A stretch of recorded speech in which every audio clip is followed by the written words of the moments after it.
Assalamualaikum warahmatullahi wabarakatuh. Bismillahirrahmanirrahim.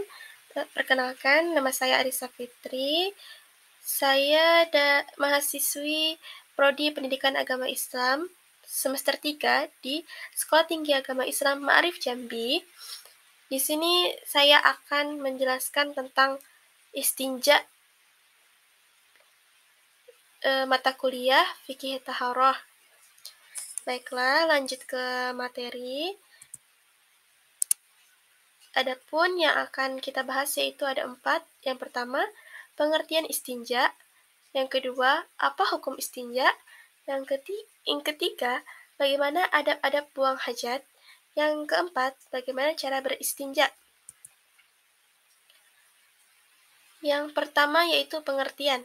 Istinja menurut bahasa artinya terlepas atau selamat. Sedangkan istinja menurut istilah syariat Islam ialah bersuci sesudah buang air besar atau buang air kecil. Pengertian selanjutnya yaitu istinja adalah untuk membersihkan sesuatu yang keluar dari salah satu dua lubang, kubul dan dubur dari tempat keluarnya najis tersebut, baik dengan air maupun dengan batu dan sejenisnya. Adapun rukun istinja ada 4. Yang pertama, orang yang beristinja. Yang kedua, yaitu kotoran yang dibersihkan, yaitu najis yang keluar yang mengotori kubul dan dubur. Yang ketiga, media istinja, yaitu ada 2, air atau batu. Yang keempat, tempat yang dibersihkan, yaitu kubul atau dubur. Adapun hukum beristinja, menurut Imam Syafi'i dan Hambali, dari segala sesuatu yang keluar dari kubul atau dubur yang najis seperti darah, air wadi, dan air mazi, maka hukumnya adalah wajib. Sedangkan menurut Imam Hanafi, hukum beristinja itu adalah sunnah muakkad.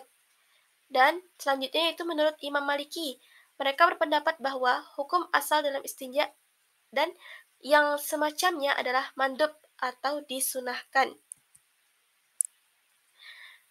Adapun adab-adab buang hajat, yang pertama yaitu wajib melakukan istinja adalah istibra, yaitu mengeluarkan kotoran yang tersisa di dalam makhraj, yaitu yang keluar dari kubul atau dubur. Selanjutnya yang kedua, tidak boleh buang hajat menghadap atau membelakangi kiblat apabila dilakukan di lapangan terbuka. Yang ketiga, tidak boleh buang hajat di air tenang. Yang keempat, diharamkan buang hajat di atas kuburan. Yang kelima yaitu diharamkan buang air besar atau kecil di tempat sumber air minum, di tempat lalu lintas manusia dan tempat mereka bernaung, maka hukumnya haram. Nah, yang keempat yaitu dimakruhkan bagi orang yang buang air untuk menghadap ke tempat berhembusnya angin. Nah, di sini dimaksudkan karena takutnya apabila ada angin, maka percikannya kembali kepada orang yang sedang buang hajat. Nah, yang kelima, dimakruhkan bagi orang yang sedang buang hajat berbicara.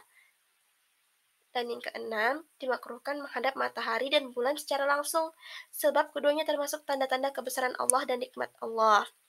Yang keenam, disunatkan beristinja dengan tangan kiri, karena tangan kanan biasanya digunakan untuk menyantap makanan dan yang semacamnya. Syarat sah istinja. Air yang sah digunakan untuk istinja disyaratkan ada 2. Yang pertama, air tersebut harus suci dan mensucikan atau tahur. Istinja tidak sah dengan air yang suci saja atau tahir. Sebagaimana air yang hanya suci tidak sah untuk menghilangkan najis. Yang kedua, air harus bisa menghilangkan najis. Nah, materi yang selanjutnya itu adapun syarat-syarat sahnya istinja menggunakan batu. Yang pertama, hendaknya dengan 3 batu, yaitu syarat dalam beristinja menggunakan batu itu yaitu menggunakan 3 batu. Dan yang kedua, masing-masing dari ketiga batu tersebut sudah dibilas, dibersihkan tempat yang najis, kubul maupun dubur. Yang ketiga, najis belum kering. Kalau sudah kering maka harus menggunakan air. Karena kalau menggunakan batu, itu sangat sulit untuk membersihkan kubul maupun duburnya. Jadi, Kalau misalkan najisnya sudah kering, itu diharuskan menggunakan air. Yang keempat yaitu najis belum pindah dari tempat keluarnya. Kalau sudah berpindah, maka harus menggunakan air. Yang kelima, tidak dicampuri oleh yang lain. Kalau sudah tercampur dengan yang lain, maka harus menggunakan air. Nah, yang keenam, tidak melampaui hasyafah bila buang air kecil dan tidak melampaui sofah bila buang air besar. Kalau sudah melampaui dua batas itu, maka harus menggunakan air. Yang ketujuh, najis tidak terkena air. Kalau terkena air, maka harus diteruskan dengan menggunakan air. Yang kedelapan, harus dengan batu-batu yang suci.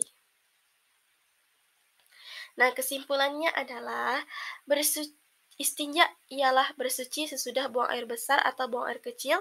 Dalam kitab fikih, istinja berarti menghilangkan atau meringankan najis dari kubul dan dubur. Beristinja ini hukumnya adalah wajib bagi orang yang baru saja buang air besar maupun buang air kecil, baik dengan air ataupun dengan benda selain air seperti batu, kertas, atau daun-daun yang sudah kering. Nah, cara beristinja dapat dilakukan dengan salah satu tiga cara sebagai berikut, yaitu membasuh atau membersihkan tempat keluar kotoran, air besar atau air kecil dengan air, batu, atau benda-benda kesat lainnya sampai bersih. Adapun tempat-tempat yang dilarang untuk melakukan istinja yaitu di kuburan, di tempat-tempat berteduh, dan di jalan umum, di bawah pohon yang dimanfaatkan manusia, di lubang dan juga di sumber air, dan banyak lagi.